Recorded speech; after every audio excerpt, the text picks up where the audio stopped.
Welcome to another exciting episode of the $1 Million Peddlers. I'm Papergoy. I'm Mr. Magazine. So a subscriber asked a question, Mr. Magazine, and I'm going to read it to you, and you can answer. Interesting. Hi, sir. I loved the show about finding treasures that you guys just posted.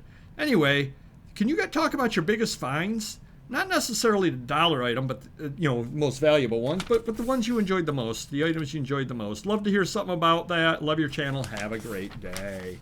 Nice. So any finds of yours come to mind? Well, obviously, a lot of valuable ones seem to be fun because you got, a lot of items. Anything big is always fun because there's a lot to dig through and rummage through and kind of sort out. A lot of magazine collections, I like buying those because you don't look through every one, or even a comic collection. You kind of skim through to see what's there on average, and then you make an offer based on what you see, as a whole. Whether it's comics, magazines, record albums, and if I can get a truckload, and I look through 10% of it and I made a deal, now I get to look through the other 90% whenever I want, and that's where you find the treasures, the little diamonds in the rough and stuff. So that's fun for me. The big deals that are truckloads or out-of-town deals where, we go on a little 3-4 day trip, do a little bit of work, and, come back and make some money. I guess my thought is my favorite finds, and this is going to sound kind of crazy, are either things that I absolutely dig for. You're down in the far corners of an attic and you find something hidden away in the corner of the attic or the corner of the basement. Or the ones that I especially like are the finds that you get, and this is going to sound kind of silly, but the finds that I get on the second day of a sale. And the reason why is because at that point, everything's been picked through. And so, in theory, the good stuff's all gone. True. Right. It's supposed to be. Yeah, the good stuff's all gone. And yet here I am digging through it, and I'm finding treasures amongst the junk. Especially if I know that other dealers have gone there. You see them leaving, and then you find some really, really good stuff. Same thing at the flea markets.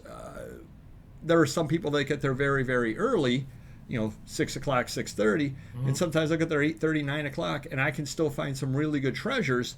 And I guess part of it comes down to, and we've discussed this before as well, because we know paper items, I guess we make the flaw that we think that everybody else knows paper items as well.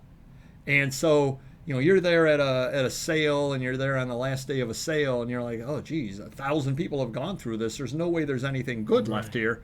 Well, if 950 of those people don't care about paper whatsoever, and out of the 50 people that do care about paper, 25 of them are postcard and photo people.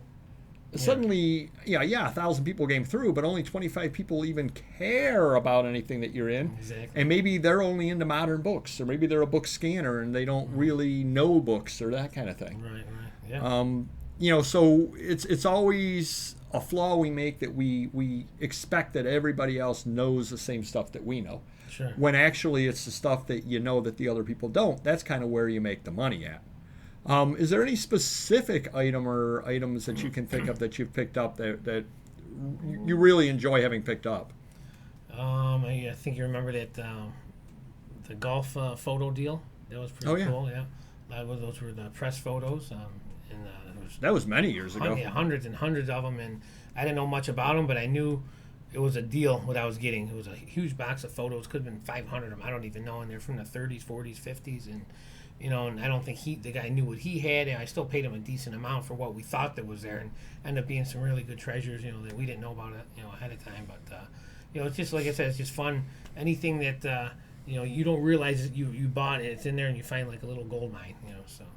I think my favorite one that comes to mind for myself was... It was a Sunday. It was a 2-day estate sale, so it was the second day of the estate sale, and it was out past Geneseo, so it was a good 40-minute drive for me. But it looked okay in the pictures, and it was a Sunday. We didn't have anything to do. There were no flea markets or anything, so I said, hey, let's drive down there. We'll find somewhere to eat lunch at. We'll head on down there. And drove down there about 40 minutes, maybe 45 minutes away, and right up by the counter. So it wasn't even like it was hidden in the back of a box somewhere. Right at the counter where you check out was a little bag, a baggie. with sports cards in it at a $50 price. So it was half price, $25. 1954 Jackie Robinson on the. So I'm like, I'm buying this. Buy it. I put it in my pile. I bought it, paid $25 for it. Turns out there also was a Johnny Bench rookie in there. Wow. So there was a Johnny Bench rookie You'd have been the first person that saw that bag. Wouldn't anyone scarf it up? You would think it was second day, but it was right by the counter. Yeah. It wasn't hidden away. It was so every single person who checked out saw that. Crazy. And for that, the last two, $50 would be a good price on the Johnny Bench. $50 would be a good price on the Jackie Robinson. Right. $25 is an incredible price on either of them. I got them both, and there was another card. I don't remember what it was, but another $15, $20 card in there. Maybe a 1970 Pete Rose or something like that. There was another decent card in there as well. And those went right into my collection because even though I've got both of those, these may be better condition. The ones I have aren't easy to access, so it's like I'll put it over in my collection and just kind of go from there. Cool. So that probably was my favorite find that I ever had. And again, I think one of the things that made it so nice was it was the second day of the sale because I'm not one of those. It's one thing if the sale starts at 8 and you're there at 5:30 in the morning, standing out freezing in the cold, and you're one of the first 3 people in the house and you find something. Well, yeah, you're supposed to find something. You stood out there for 2.5 hours freezing in order to get in the house early. Yeah, of course you're supposed to find something. That's what you're there for.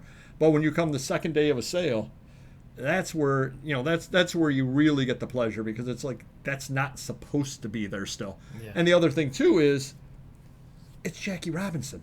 I mean, it's not like it's some obscure error card with yellow letters that 3 people know about. Most people know Johnny Bench, but they all know Jackie. Right, exactly. And so that was kind of the most surprising thing about it of all. So hopefully that answers your question there. It's kind of fun out there. And again, the second day of the sales I absolutely love when I'm out there. You never know what you're going to find. And I don't know, it just kind of gives me that, it gets me pumped up that I found something that everybody else passed by. So hopefully that helps you a little bit. Tell us your favorite finds down below if you could.